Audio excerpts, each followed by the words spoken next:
Bonjour à tous, bienvenue de retour sur Histoire Reddit. Une femme s'approche de son mari, complètement calme, s'assoit et dit en gros, « Chérie, je pense qu'on devrait ouvrir notre mariage. » Et le mari? Il répond juste, « D'accord. » Pas de drame, pas de larmes, pas de supplication. Juste, « D'accord. » Et elle est choquée. Vraiment surprise qu'il accepte. Ce qui, honnêtement, vous dit déjà tout ce que vous devez savoir sur ce qu'elle attendait réellement de cette conversation, non? Elle pensait avoir tout prévu. Elle croyait savoir exactement comment ce petit jeu allait se dérouler. Spoiler, pas du tout. Parce que ce qui se passe ensuite est, franchement, l'une des situations les plus satisfaisantes, les plus, tu l'as bien cherché, que j'ai jamais vues. Alors prenez votre boisson, installez-vous confortablement, parce que cette histoire est folle du début à la fin. C'est parti. Ma femme m'a dit, je veux explorer d'autres options tant qu'on est encore jeune. Un mariage ouvert serait bon pour nous deux. Alors j'ai accepté et j'ai commencé à sortir avec son amie attirante. Elle a crié, ce n'est pas ce que je voulais. Quelques jours plus tard, je lui ai fait parvenir les papiers du divorce. J'ai 31 ans, je suis mécanicien dans un garage indépendant à Dallas. Rien de très glamour, mais le salaire est correct, et j'adore travailler avec mes mains. J'ai une maison en banlieue, un garage où je passe la plupart de mon temps libre à travailler sur ma fierté et ma joie, une Chevy Impala de 1967 que je restaure depuis 2 ans. Je suis marié à Amanda, 30 ans, depuis presque 6 ans, en couple depuis 7.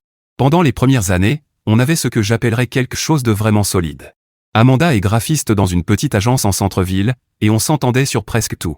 On partait en week-end dans la région vallonnée, on avait cette routine de cuisiner ensemble le dimanche, et on pouvait parler pendant des heures de tout et de rien. Amanda a toujours été très sociable, alors que moi je suis plutôt du genre Netflix tranquille. Chaque vendredi, elle sortait boire un verre avec son groupe d'amis de la fac, très soudés depuis la première année. Ça ne m'a jamais dérangé, parce que ça me laissait du temps pour travailler sur l'Impala ou regarder mes séries. Elle rentrait avec des histoires amusantes, et on discutait jusque tard dans la nuit. Mais il y a environ 6 mois, quelque chose a changé. L'amie d'Amanda, Brittany, est revenue à Dallas et a rejoint leur groupe du vendredi soir. Brittany est du genre à penser que le mariage est une prison. Elle postait constamment des stories Instagram en boîte, parlant de combien la vie de célibataire est géniale. Et soudainement, Amanda est revenue de ses soirées avec une énergie différente. Au lieu de nos moments habituels sur le canapé où elle se détendait, elle semblait agitée. Elle passait plus de temps sur son téléphone, faisait des remarques sur le fait que notre routine était devenue prévisible, me demandait si je ne pensais pas qu'on passait à côté de quelque chose. L'intimité a commencé à disparaître à ce moment-là. Ce qui était naturel et fréquent est devenu forcé et froid. Elle trouvait des excuses pour se coucher tôt ou rester tard à travailler.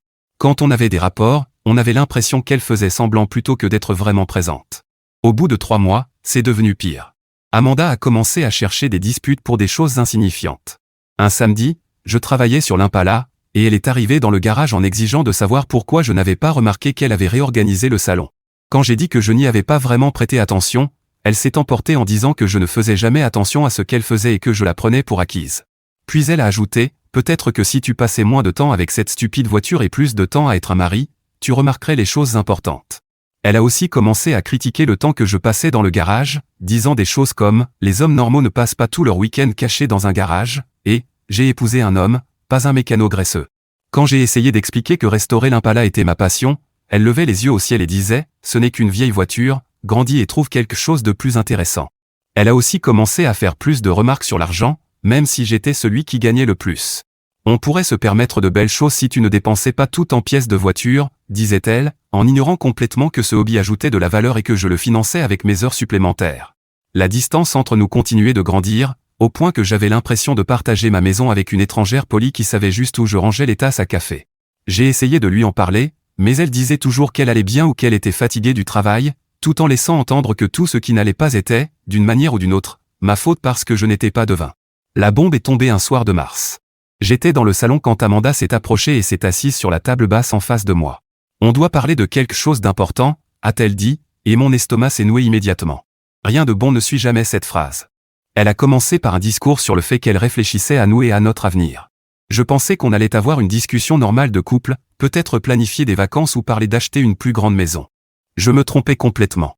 Je pense qu'on devrait explorer nos options tant qu'on est encore jeune, a-t-elle dit. Je l'ai regardée. Qu'est-ce que tu veux dire par là? Elle a hésité, puis a lâché la vraie nouvelle. Je t'aime, mais j'ai l'impression qu'on passe à côté de quelque chose. On s'est mis ensemble très jeune, et on n'a jamais vraiment connu d'autres personnes ou d'autres relations. Mon cerveau essayait de comprendre, mais tout semblait au ralenti, comme dans un accident de voiture où tu vois tout arriver sans pouvoir l'arrêter. Tu n'es pas heureuse dans notre mariage, ai-je réussi à demander. Non, pas du tout. Je t'aime et je veux rester mariée avec toi, mais je pense qu'on devrait envisager d'ouvrir notre relation. Un mariage ouvert serait bon pour nous deux. On pourrait explorer d'autres connexions tout en gardant ce qu'on a ensemble. Elle a continué à parler de toutes ses recherches en ligne et du fait que beaucoup de couples faisaient ça avec succès. Britney lui avait apparemment parlé de certains couples qu'elle connaissait, qui avaient des mariages ouverts et étaient bien plus heureux que les couples traditionnels. Mais elle a ajouté, et puis, ce n'est pas comme si notre situation actuelle était particulièrement passionnante. Peut-être qu'un regard extérieur nous aiderait tous les deux à grandir et à comprendre ce qu'on veut vraiment. Pendant tout ce temps, j'étais assis là à me dire que ça ressemblait à un discours qu'elle avait répété avec ses amis, avec des petites piques à mon égard déguisées en conseil de couple. Quand je lui ai demandé s'il y avait quelqu'un en particulier en tête, elle a hésité juste assez longtemps pour me donner toutes les réponses dont j'avais besoin. Non, je veux juste la liberté d'explorer si l'occasion se présente. Mon Dieu, tu es tellement parano. Une femme ne peut pas vouloir quelque chose pour elle-même sans que tu ramènes ça à tes insécurités? Ce silence en disait plus que tout ce qu'elle avait réellement dit. Et là, je me suis surpris moi-même. Au lieu de perdre la tête ou d'essayer de la convaincre, j'ai simplement dit « d'accord ». L'expression sur son visage n'avait pas de prix, comme si elle s'était préparée à une guerre mondiale et que je venais de lever le drapeau blanc. « Vraiment » a-t-elle demandé. « Vraiment » ai-je répondu. « Si c'est ce dont tu penses que notre mariage a besoin, essayons. » Le lendemain matin, Amanda est partie travailler presque en sautillant. Elle a même dit « Je suis fière de toi d'être aussi mature », comme si elle était ma mère me félicitant de ne pas avoir fait de crise. Je suis allé au garage, mais je n'arrivais à me concentrer sur rien. Pendant ma pause déjeuner, j'ai fait quelque chose que je n'avais pas fait depuis l'université, j'ai téléchargé des applications de rencontres. Pas une, mais 3. Si on jouait à ce jeu, j'allais y jouer correctement. Mais honnêtement, je ne me lançais pas là-dedans juste pour contrarier Amanda. J'ai réalisé que si mon mariage allait droit dans le mur, je devais reprendre ma vie en main. Alors j'ai commencé à faire des changements. La première chose, la salle de sport. Ça faisait des années que je voulais me remettre en forme, et soudain j'avais toute cette énergie nerveuse à canaliser. J'y allais après le travail avant de rentrer, je faisais de la musculation et du tapis. Ça faisait du bien de me concentrer sur quelque chose que je pouvais contrôler. Les week-ends sont devenus entièrement consacrés à l'Impala. Au lieu d'essayer de passer du temps avec Amanda, qui n'était clairement pas intéressée et qui faisait de toute façon des remarques désagréables, je passais mes samedis et dimanches entiers dans le garage. C'était thérapeutique, et j'avançais vraiment dans la restauration. J'ai aussi commencé à voir plus souvent mes amis. 3. Chris et Bruno me demandaient depuis des mois de venir à leur soirée poker, et j'ai enfin commencé à y aller. Bruno, mon meilleur ami mexicain depuis le lycée, m'a tout de suite remis à ma place quand je suis arrivé à la première soirée avec une tête de déterré. « Mec, on dirait que quelqu'un a écrasé ton chien avec ton propre camion », a dit Bruno en distribuant les cartes. « Qu'est-ce qu'Amanda te fait subir maintenant ?» Quand je lui ai expliqué l'histoire du mariage ouvert, Bruno a failli s'étouffer avec sa boisson. « Attends. Elle a basically dit, je veux coucher avec d'autres gars mais te garder pour le soutien émotionnel et le paiement du crédit, et toi t'as dit oui? Frérot, soit tu joues aux échecs en 4D, soit t'as complètement perdu la tête. » Créer les profils de rencontres, c'était super bizarre. Comment tu écris « homme marié cherche quelque chose de casual » sans avoir l'air d'un creep total? Il s'avère qu'il y a beaucoup plus de gens intéressés par ce genre d'arrangement que je ne le pensais. Apparemment, Dallas est rempli de gens qui veulent du lien sans engagement. Mes premiers rendez-vous ont été des catastrophes. Il y avait Emma, une prof de yoga qui a passé tout le dîner à parler de son parcours spirituel et de l'alignement de ses chakras. Puis Victoria, qui semblait normale jusqu'à ce qu'elle commence à me montrer des photos de ses 3 chats et à détailler leur personnalité de manière inquiétante. Mais voilà le truc, je ne faisais pas ça juste pour m'amuser. Je préparais ma sortie. Mon mariage était déjà terminé à partir du moment où Amanda a demandé de l'ouvrir. Donc pendant qu'elle profitait de cette nouvelle expérience, moi je me mettais au travail. Après ce deuxième rendez-vous désastreux, j'ai passé les jours suivants à déplacer de l'argent discrètement. J'ai ouvert un compte séparé et commencé à y faire verser une partie de mon salaire. J'ai fait des copies de tous nos documents financiers, police d'assurance et titres de propriété. J'ai aussi appelé mon ami Ryan, qui avait vécu un divorce compliqué 2 ans plus tôt. Il m'a donné le nom de son avocat et quelques conseils, tout documenté, sécuriser ses biens, et ne rien laisser paraître avant d'être prêt à agir. Pendant ce temps, j'ai continué cette comédie des rendez-vous. Amanda sortait de plus en plus souvent, rentrait de plus en plus tard, avec cette lueur que je me souvenais avoir vue au début de notre relation. Sauf que maintenant, ce n'était plus grâce à moi.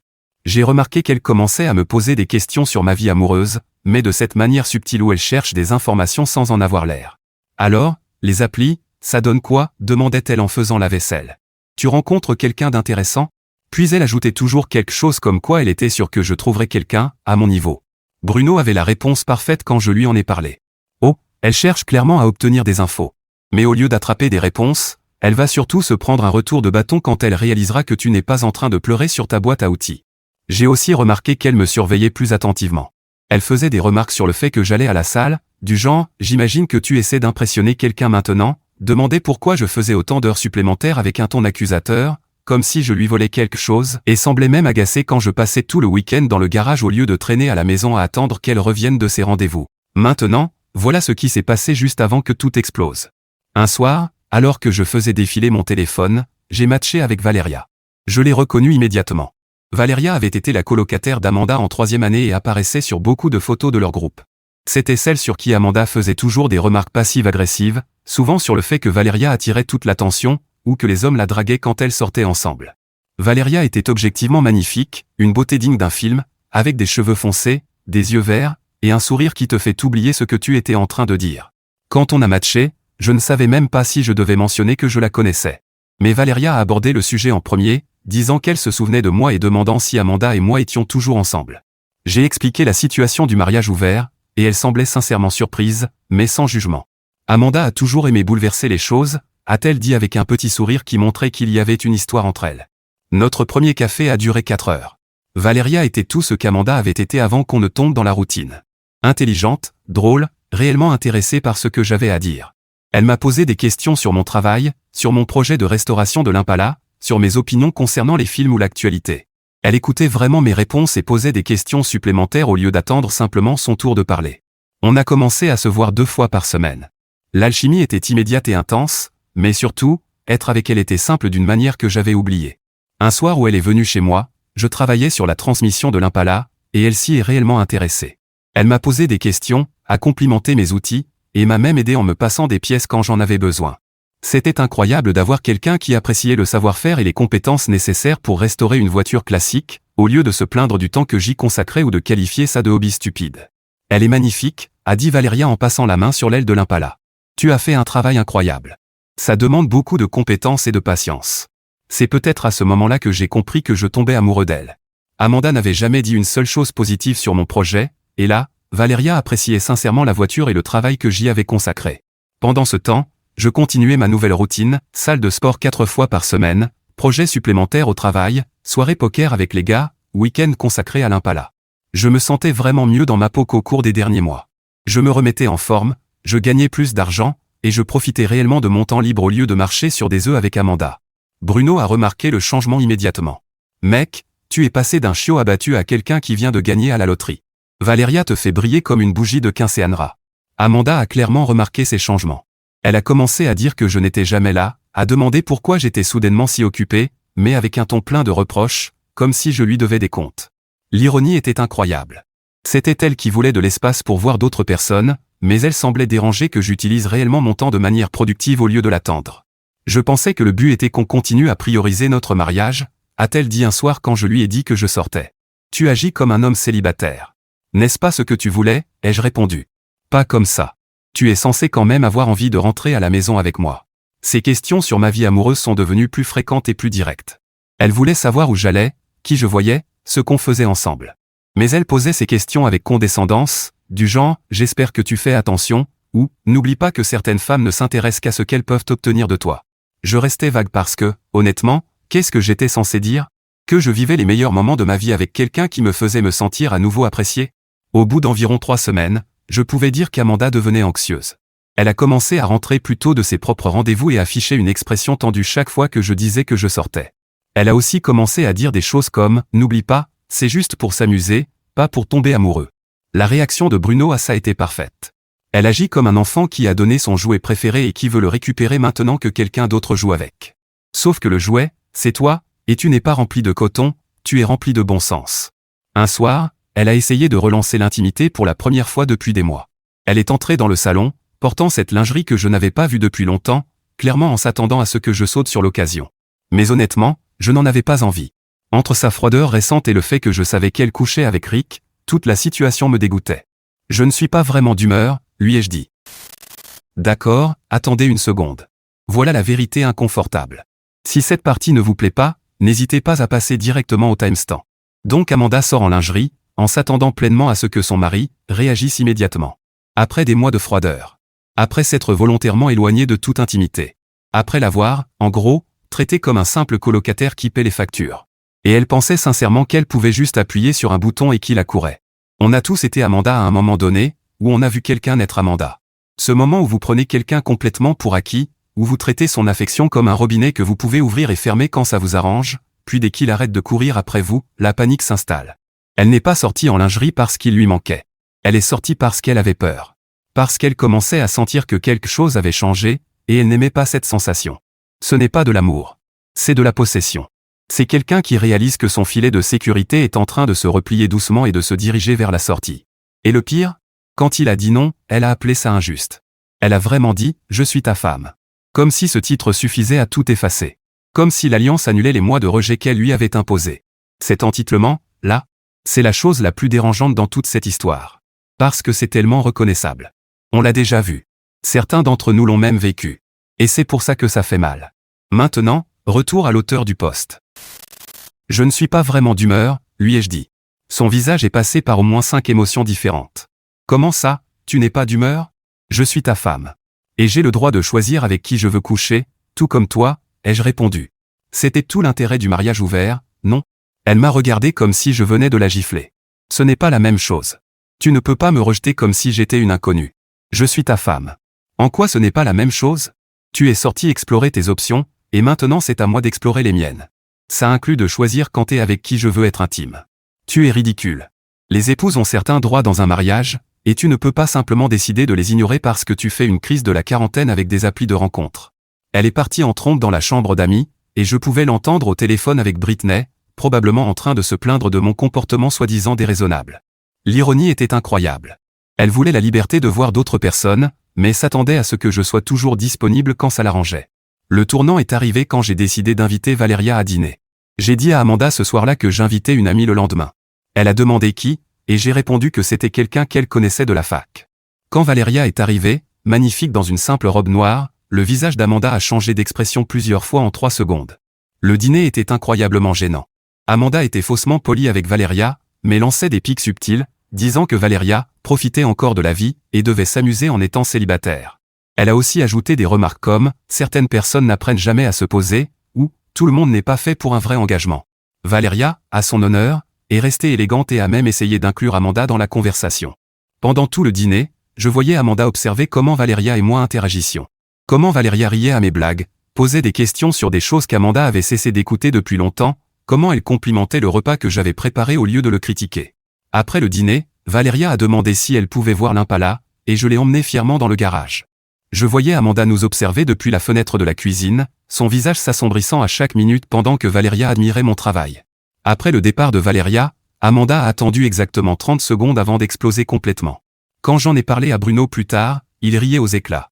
Donc la coloc de ta femme débarque, Canon, elle apprécie ton travail, et Amanda vous espionne par la fenêtre comme une voisine complètement folle? Frérot, ce n'est pas un dîner, c'est un épisode de telenovela. C'était quoi, ça? A crié Amanda dès que la porte s'est refermée. J'ai fait semblant de ne pas comprendre. Quoi donc? Tu as amené Valeria ici? Dans notre maison? De toutes les personnes possibles, il fallait que ce soit elle? Je pensais que tu serais contente de renouer avec une ancienne amie, ai-je répondu, ce qui l'a encore plus énervé. Arrête tes bêtises. Tu sais très bien ce que tu faisais. Tu l'as amenée ici pour me le mettre sous le nez, parce que tu sais qu'elle a toujours été tout ce que je ne suis pas. Te mettre quoi sous le nez? Le fait que je fréquente quelqu'un, comme on l'a convenu? Pas quelqu'un comme elle. Valeria a toujours été celle à qui tout réussit. Les hommes, l'attention, tout. Et maintenant tu es juste un de plus, pas vrai? Encore un type qui pense qu'elle est exceptionnelle. Donc, si je comprends bien, ai-je dit, tu as voulu un mariage ouvert pour voir d'autres personnes, mais tu es en colère parce que moi aussi je vois quelqu'un. Je ne pensais pas que tu trouverais quelqu'un comme elle, a-t-elle répondu. Et voilà, la vérité sortait enfin. Je pensais que tu trouverais peut-être une femme désespérée, reconnaissante pour n'importe quelle attention venant d'un homme marié. Quelqu'un comme quoi? Quelqu'un qui apprécie réellement ma compagnie, quelqu'un qui respecte ce qui me passionne au lieu de le traiter de stupide. Le visage d'Amanda s'est crispé, puis la colère est revenue encore plus forte. Quelqu'un de mieux que moi, c'est ça que tu dis? Tu penses être trop bien pour moi maintenant, parce qu'une princesse de la fac daigne s'intéresser à toi. Je l'ai regardé longuement. Ce n'est pas ce que j'avais en tête quand on a décidé d'ouvrir le mariage, ai-je dit en reprenant ses propres mots. C'est différent, a-t-elle protesté. Tu es censé explorer, pas me remplacer. Et certainement pas avec quelqu'un qui va me faire paraître pathétique en comparaison. En quoi est-ce différent? Elle n'a pas pu répondre, parce qu'il n'y avait pas de réponse. Elle s'attendait à ce que j'échoue pendant qu'elle profiterait librement. L'idée que je puisse réellement rencontrer quelqu'un d'extraordinaire, surtout quelqu'un qu'elle connaissait et dont elle avait toujours été jalouse, ne lui avait jamais traversé l'esprit. Dans sa tête, j'étais censé être reconnaissant pour les miettes d'attention qu'elle me donnait pendant qu'elle s'amusait. C'est là qu'elle a tout lâché. Elle voyait Rick, un collègue, depuis 2 mois avant même d'avoir parlé du mariage ouvert. Il flirtait déjà, et elle savait qu'elle voulait aller plus loin, mais elle ne voulait pas être considérée comme infidèle. Toute cette discussion sur le mariage ouvert était en réalité un moyen d'obtenir une permission pour quelque chose dans lequel elle était déjà émotionnellement impliquée. Et puis, a-t-elle ajouté comme si ça rendait les choses meilleures, Rick, lui, m'apprécie vraiment. Il ne passe pas tout son temps à bricoler des voitures comme un adolescent. Il a de vraies ambitions, de vrais objectifs. J'ai ressenti un calme étrange m'envahir, comme quand on comprend enfin ce qui cloche dans un moteur qui tourne mal. Eh bien, ça change tout. Elle avait, en gros, déjà une relation émotionnelle, puis elle m'avait manipulé pour que j'accepte un arrangement qui la légitimait. Quand elle a essayé d'argumenter qu'elle n'avait techniquement rien fait de mal, je l'ai interrompue. Les limites ont été franchies avant même d'être établies, lui ai-je dit, avant de quitter la pièce. C'est à ce moment-là que j'ai décidé que c'était fini. Le lendemain matin, j'ai appelé mon avocat et pris rendez-vous. En 1 semaine, tout était prêt. J'ai fait semblant pendant encore 2 semaines, comme si tout était normal, pendant que l'avocat préparait les documents. Amanda semblait penser qu'on allait surmonter cette histoire avec Rick grâce à une thérapie et quelques ajustements. D'abord, elle m'a supplié d'arrêter de voir Valeria. Puis elle a proposé qu'on réduise le mariage ouvert pour se concentrer sur notre relation. Je pense qu'on a tous les deux appris des choses importantes, a-t-elle dit. Peut-être qu'on s'est précipité. Je suis prête à mieux comprendre tes besoins si tu peux être plus mature avec les miens. J'ai simplement hoché la tête. L'avocat était impressionné par ma préparation. La plupart des hommes arrivent ici après que leur femme les a déjà ruinés, m'a-t-il dit. Toi, tu es largement en avance. La réaction de Bruno quand je lui ai expliqué mon plan, donc tu fais un John Wick version divorce? Mon gars, tu vas lui servir des papiers plus froids qu'une margarita en décembre. Un jeudi matin, pendant qu'Amanda se préparait pour aller travailler, l'huissier a frappé à la porte. Elle a ouvert en peignoir, pensant sûrement à une livraison. À la place, elle a reçu des papiers de divorce. Son cri aurait pu s'entendre à 3 maisons de là. C'est quoi ça? A-t-elle hurlé en agitant les papiers comme s'ils brûlaient. J'ai calmement bu mon café. Des papiers de divorce. Tu n'es pas sérieux. On vient juste de parler d'arranger les choses. Non, toi tu en as parlé. Moi, j'ai écouté. Il y a une différence. Elle a commencé à pleurer, puis à s'énerver, puis à pleurer de nouveau. Ce n'est pas juste. Tu ne m'as même pas laissé une chance de réparer ça. Tu as eu 6 ans pour ne pas me manipuler et mentir sur une relation émotionnelle. C'était ta chance. Mais on avait accepté d'essayer le mariage ouvert. Tu avais dit que ça te convenait. Tu ne peux pas changer d'avis et me punir pour avoir suivi les règles qu'on a fixées. Même à ce moment-là, elle se voyait comme la victime. J'étais d'accord pour l'honnêteté et le respect mutuel. Tu ne m'as donné ni l'un ni l'autre. Je n'arrive pas à croire que tu préparais ça derrière mon dos. Depuis combien de temps tu manigances comme un psychopathe? C'est toi qui manipules. À peu près depuis que tu vois Rick, ai-je répondu. Ça l'a fait taire pendant 5 secondes, avant qu'elle ne recommence à crier que ce n'était pas juste que je ne l'ai pas prévenu, que j'aurais dû lui laisser une chance de se battre pour nous. Ce n'est pas ce que je voulais. Les vrais hommes ne renoncent pas à leur mariage. Ils se battent pour ce qu'ils aiment. Mais j'imagine que tu ne m'as jamais vraiment aimé si tu peux tout jeter comme ça. Tu voulais un mariage ouvert, lui ai-je rappelé. Maintenant, tu as le mariage ouvert ultime. On est tous les deux libres de voir qui on veut. Puis est venu le détail qu'il a vraiment mis hors d'elle. D'après les autres documents, elle avait 30 jours pour trouver un autre logement, puisque la maison m'appartenait, achetée et payée avant notre mariage. Son nom n'était ni sur l'acte, ni sur le crédit, ni sur les factures. Tu ne peux pas me mettre dehors, a-t-elle hurlé. C'est aussi ma maison. J'y vis depuis 3 ans. J'ai des droits. En réalité, non. Tu as 30 jours. Où suis-je censé aller? Je ne peux pas me permettre un logement seul avec mon salaire. Tu le sais. C'est de l'abus financier. Je crois que Rick a un appartement, ai-je dit, ce qui a fait virer son visage à une teinte violette assez impressionnante. D'accord, attendez, c'est encore moi. Cette femme a proposé le mariage ouvert. Cette femme voyait déjà Rick depuis 2 mois avant même que cette conversation ait lieu. Cette femme s'est moquée de sa voiture, l'a traitée de « mécano de bas étage », l'a rabaissée par rapport à son travail, ses passions, toute sa personnalité, et maintenant, au moment où les vraies conséquences frappent à sa porte, elle devient soudainement victime d'abus financiers. Ça, là, c'est l'une des choses les plus dérangeantes qu'une personne puisse faire dans une relation, et ça arrive bien plus souvent qu'on ne le pense. Dès que la responsabilité entre en jeu, certaines personnes ne l'assument pas. Elles se réfugient immédiatement dans le rôle de victime. Pas parce qu'elles le sont réellement, mais parce que c'est le moyen le plus rapide de reformuler toute la situation et de mettre l'autre sur la défensive. Et remarquez bien ce qu'elle n'a pas dit. Elle n'a pas dit « Je suis désolé d'avoir menti ». Elle n'a pas dit « Je suis désolé de t'avoir manipulé ». La première chose qu'elle a mentionnée, c'était l'argent et le logement. Sa propre sécurité. Ça vous dit tout sur ce que ce mariage représentait vraiment pour elle, à la fin. Elle ne perdait pas un mari. Elle perdait un filet de sécurité. Et au fond d'elle, elle connaissait la différence. Maintenant, retour à l'auteur du post. Rick et moi, ce n'est pas, enfin, on n'est pas prêt pour une étape comme ça. Tu ne peux pas me forcer à emménager avec quelqu'un juste parce que ça t'arrange. Elle m'a jeté les papiers dessus et est montée à l'étage en trombe. Je pouvais l'entendre au téléphone, probablement avec Britney ou sa mère, en train de sangloter sur ma cruauté et mon côté calculateur. Environ 2 heures plus tard, mon téléphone a sonné. La mère d'Amanda. J'aurais dû laisser tomber sur la messagerie, mais j'ai répondu. Mauvaise idée. Comment oses-tu faire ça à ma fille? Elle a commencé à crier avant même que je puisse dire bonjour. Bonjour à toi aussi, Elisabeth, ai-je dit. Ne me dis pas bonjour. Amanda est à l'étage en train de pleurer à cause de toi. Comment peux-tu être aussi cruel? Elle a fait une petite erreur et tu détruis sa vie pour ça. Une petite erreur? Vraiment? Elisabeth, je ne pense pas que vous ayez toute l'histoire. J'en sais assez. Amanda m'a tout raconté. Elle a dit que vous aviez décidé d'essayer de nouvelles choses dans votre mariage, et maintenant tu la punis pour ça. Ce n'est pas comme ça que fonctionne le mariage. Le mariage, c'est le pardon et le fait de surmonter les problèmes, pas de fuir dès que ça devient difficile. Elle a demandé un mariage ouvert pour couvrir le fait qu'elle avait déjà une relation émotionnelle, ai-je répondu calmement. Ce n'est pas essayer de nouvelles choses. C'est tromper avec des étapes en plus. Ce n'est pas ce qu'elle m'a dit. Elle a dit que vous vouliez tous les deux explorer, et maintenant tu es vindicatif parce qu'elle a trouvé quelqu'un en premier. Tu es juste jaloux parce qu'elle est plus attirante et plus sociable que toi. Elisabeth, je ne vais pas me disputer avec vous là-dessus. Amanda et moi allons divorcer. Les papiers sont déposés. Tu ne peux pas simplement jeter 6 ans de mariage. Et le pour le meilleur et pour le pire? Et le fait de résoudre les problèmes? Tu es égoïste et immature. Ma fille mérite un vrai homme qui se bat pour son mariage, pas quelqu'un qui abandonne et court chez un avocat dès que ça devient difficile. Je suis égoïste, ai-je répondu en riant. Votre fille m'a manipulé pour obtenir un mariage ouvert afin de coucher avec son collègue sans culpabilité. Et c'est moi l'égoïste? Elle essaie d'arranger les choses. Elle veut aller en thérapie, mais tu ne lui donnes même pas une chance parce que tu es trop têtu et orgueilleux, et probablement jaloux qu'elle ait trouvé quelqu'un de plus réussi que toi. Elle a eu 6 ans pour ne pas me mentir. C'était sa chance. Peut-être que si tu avais été un meilleur mari, elle n'aurait pas eu besoin d'aller chercher ailleurs. Super. Maintenant, c'était de ma faute si elle m'avait trompé. Cette femme était complètement déconnectée. Elisabeth, avec tout le respect que je vous dois, cette conversation est terminée. Ne me rappelez plus. N'ose pas raccrocher. Je n'ai pas fini avec toi. Tu vas le regretter quand tu réaliseras ce que tu es en train de perdre. J'ai raccroché et bloqué son numéro immédiatement. Quelques minutes plus tard, j'ai reçu un message d'un numéro inconnu, clairement elle utilisant le téléphone du père d'Amanda, m'insultant de tous les noms et menaçant de me faire payer pour avoir blessé leur fille. J'ai bloqué ce numéro aussi et transmis les messages à mon avocat. La pomme ne tombe vraiment pas loin de l'arbre. Quand j'ai raconté l'appel à Bruno, il était mort de rire.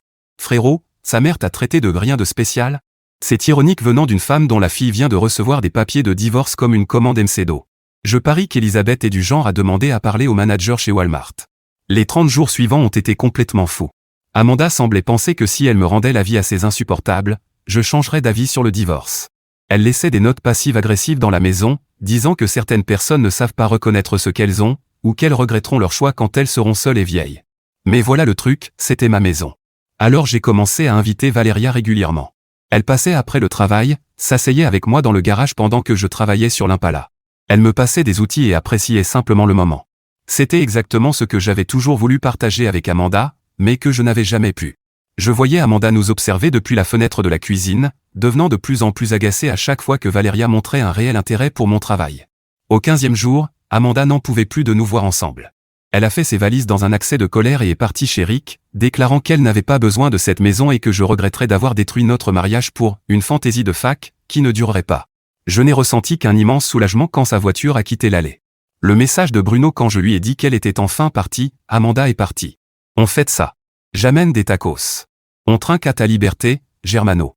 Le divorce a été finalisé 3 mois plus tard. Amanda a essayé de réclamer la moitié de la maison, bien qu'elle ne soit sur aucun document, en affirmant qu'elle avait contribué au foyer et que son travail émotionnel devait compter. Mon avocat a réglé ça très rapidement. Elle a récupéré sa voiture, ses affaires personnelles et la moitié de notre compte commun. Et c'est tout. Au début, je pensais que c'était la fin de l'histoire. Amanda avait obtenu ce qu'elle pensait vouloir, la liberté d'être avec Rick sans le poids de notre mariage. Mais apparemment, ce n'est pas ainsi que fonctionnait sa logique tordue. Rick l'a quittée environ 6 semaines après qu'elle a emménagé chez lui. D'après des amis en commun, il s'est lassé de ses drames constants à propos du divorce et de son obsession à surveiller mes réseaux sociaux. Apparemment, elle passait leur rendez-vous à se plaindre de moi et de Valeria au lieu de se concentrer sur leur relation. La réaction de Bruno à cette nouvelle, Rick a fui plus vite qu'un touriste après avoir mangé un taco de rue resté trop longtemps au soleil. Je ne peux même pas lui en vouloir. C'est là que le comportement d'Amanda est devenu vraiment étrange. Ça a commencé par des fleurs. Je rentrais du travail et je trouvais des bouquets devant ma porte, accompagnés de petits mots manuscrits où elle s'excusait et disait vouloir parler comme des adultes. Les notes contenaient aussi des phrases comme « Je sais que tu réagis comme ça parce que tu es blessé » ou « On sait tous les deux que Valeria n'est qu'une relation de rebond. Tu finiras par revenir à la raison. » Je les ai jetées, pensant qu'elle finirait par comprendre. Ce n'était pas le cas. Valeria a commencé à recevoir des messages privés d'Amanda sur Instagram. De longs messages décousus expliquant que Valeria détruisait une famille et espérant qu'elle était fière d'elle. Les messages sont devenus de plus en plus agressifs, traitant Valeria de briseuse de foyer et de femme profitant d'hommes vulnérables en période difficile. Quand Valeria a bloqué son compte principal, Amanda a créé de faux profils pour continuer à la contacter. Les messages sont devenus de plus en plus inquiétants, accusant Valeria de voler le mari de quelqu'un et disant des choses comme « Profite tant que ça dure », les hommes comme lui retournent toujours vers leurs femmes. L'avis de Bruno sur ce harcèlement, Amanda crée des faux comptes comme si elle gérait une entreprise d'organisation de quinceañera. Bientôt elle va écrire à Valeria sous le pseudo Demoiselle d'honneur 2024 en vantant ses tamales. Puis il y a eu la campagne auprès des amis communs. Amanda a contacté tout le monde pour raconter sa version des faits, où j'étais un manipulateur contrôlant qu'il avait abandonné pour son ancienne colocataire. Certains y ont cru, mais la plupart connaissaient suffisamment Amanda pour ne pas se laisser berner. Le point de rupture est arrivé lors de l'anniversaire de notre ami Chris. Amanda est venue sans y être invitée et a passé toute la soirée à nous suivre, lançant des remarques à voix haute sur le manque de loyauté et sur certaines personnes à qui on ne peut pas faire confiance avec les maris des autres. Elle a même essayé de coincer Valeria dans la salle de bain pour lui expliquer la vérité, affirmant que je ne faisais que l'utiliser pour la rendre jalouse. Nous sommes partis plus tôt, mais c'était extrêmement embarrassant. Ce week-end-là, en rentrant après être allé chercher des pièces pour l'Impala, j'ai trouvé Amanda assise dans sa voiture devant chez moi. Elle a baissé la vitre et s'est mise à crier que je paraderais avec cette femme, comme un trophée et que je cherchais à la blesser. « Tu n'habites plus ici, Amanda. Tu dois partir, lui ai-je dit.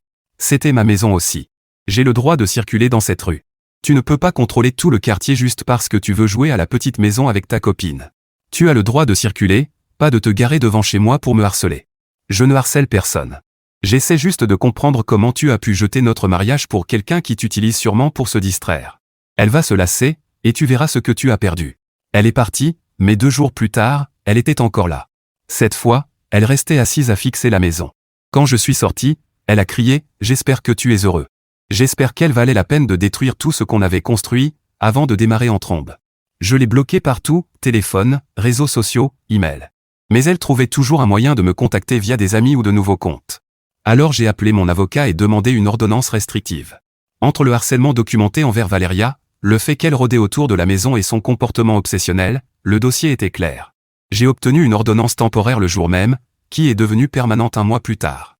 Amanda l'a violée en moins de 2 semaines en demandant à Britney de m'appeler pour me transmettre un message, elle était désolée et voulait arranger les choses. D'après Britney, Amanda était dévastée et voulait que je sache qu'elle avait compris la leçon et était prête à être l'épouse que je méritais. J'ai signalé l'incident, et Amanda a reçu la visite de la police, ce qui l'a calmée. Cela fait maintenant 4 mois, et tout s'est enfin apaisé. Valeria et moi avons emménagé ensemble le mois dernier. Elle est tout ce qu'Amanda n'a jamais été, stable, honnête, attentionnée, et sincèrement intéressée par mes passions. Elle m'a même aidé à terminer la restauration intérieure de l'Impala, et maintenant nous faisons des balades le week-end dans la région vallonnée du Texas avec. Amanda, de son côté, est retournée vivre chez ses parents après être passée du canapé de Britney à plusieurs échecs sur des applications de rencontres. Le mot de la fin de Bruno, parfait. Elle peut maintenant s'entraîner à être le problème de quelqu'un avant d'essayer d'être la femme de quelqu'un. Pendant ce temps, toi tu vis ta meilleure vie avec une femme qui apprécie vraiment ce que tu fais. Ça, mon ami, c'est ce qu'on appelle un glow-up. Parfois, je me demande ce qui se serait passé si elle avait été honnête dès le début, si elle m'avait dit qu'elle développait des sentiments pour Rick et qu'elle voulait soit travailler sur notre mariage, soit y mettre fin proprement. On aurait probablement pu divorcer calmement et continuer chacun notre vie. Au lieu de ça, elle a voulu tout avoir et a tout perdu. Pendant ce temps, moi, j'ai obtenu exactement ce qu'elle pensait me prendre, la liberté d'être avec quelqu'un qui m'aime vraiment, me respecte et apprécie ce qui me passionne. Alors ma famille YouTube, voici mon avis sur tout ça. D'accord, quand j'ai lu cette histoire pour la première fois, une partie de moi a eu de la peine pour Amanda. Juste une seconde. Parce que les ruptures sont difficiles, Les divorces sont difficiles, voir sa vie s'effondrer, c'est vraiment douloureux. Mais ensuite, je me suis rappelé tout ce qu'elle avait réellement fait, et cette compassion s'est évaporée très rapidement. Voilà le truc avec Amanda, elle ne voulait pas un mariage ouvert. Elle voulait une permission. Il y a une énorme différence. Elle était déjà émotionnellement impliquée avec Rick bien avant de s'asseoir pour en parler avec son mari. Elle ne voulait simplement pas la culpabilité qui allait avec. Alors elle a reconditionné l'infidélité en « opportunité de croissance » et l'a présentée à son mari comme si elle lui rendait service. Ce n'est pas de l'honnêteté. C'est de la manipulation avec un joli vocabulaire. Et ce qui me tue, c'est sa réaction quand les choses ne se sont pas passées comme elle le voulait. Elle s'attendait à ce qu'il échoue. Elle pensait vraiment qu'il resterait à la maison, triste et en attente, pendant qu'elle sortirait vivre sa meilleure vie. Dès qu'il a commencé à s'épanouir, salle de sport, amis, Valéria, soudainement, le mariage ouvert n'était plus si amusant. D'un coup, c'était « ce n'est pas ce que je voulais. Ma belle, c'est toi qui as proposé cet arrangement. Maintenant, Germano, et je ne dis pas qu'il a été parfait dans toute cette histoire, mais il a été intelligent.